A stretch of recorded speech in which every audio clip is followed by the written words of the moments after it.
La date douloureuse d'agression de la RDC par les troupes rwandaises et ougandaises n'a pas laissé indifférent les mouvements des indignés de la situation sécuritaire de l'Est du pays. Pour ces mouvements citoyens, 22 ans après, la RDC continue toujours à faire l'objet de l'agression et de l'insécurité des groupes armés locaux, d'où il exige la poursuite judiciaire de leurs auteurs pour obtenir réparation des préjudices subis. 22 ans après cette guerre d'agression, nous continuons toujours à avoir une image sombre, si pas des mosaïques de confusion dans la gestion de la situation sécuritaire à l'est du pays.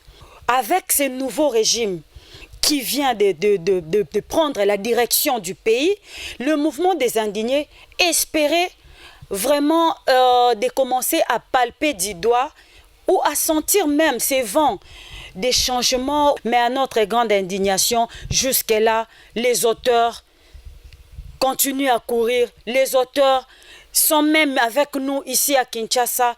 Nous espérons qu'ils répondent de leurs actes. Les pays responsables de toutes ces atrocités ne sont plus deux. Aujourd'hui, on nous parle des 6 pays agresseurs.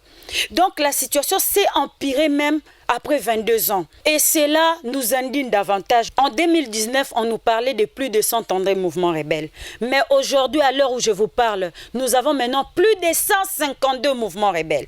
D'autres parlent même de 200. En guise d'hommage à toutes les victimes de cette guerre, le MIS exige qu'il soit érigé un monument de souvenirs. Nous demandons aussi, nous recommandons au chef de l'État et au chef du gouvernement de voir comment ériger même un mausolée, un monument à l'honneur de ces 6 millions de Congolais patriotes qui ont perdu leur vie à cause de toutes ces guerres d'agression et aussi des incursions de mouvements rebelles. Les mouvements des indignés restent déterminés à s'opposer à toute occupation de la RDC par des groupes armés locaux et étrangers. Son maître mot reste et demeure la paix, rien que la paix dans l'est du pays.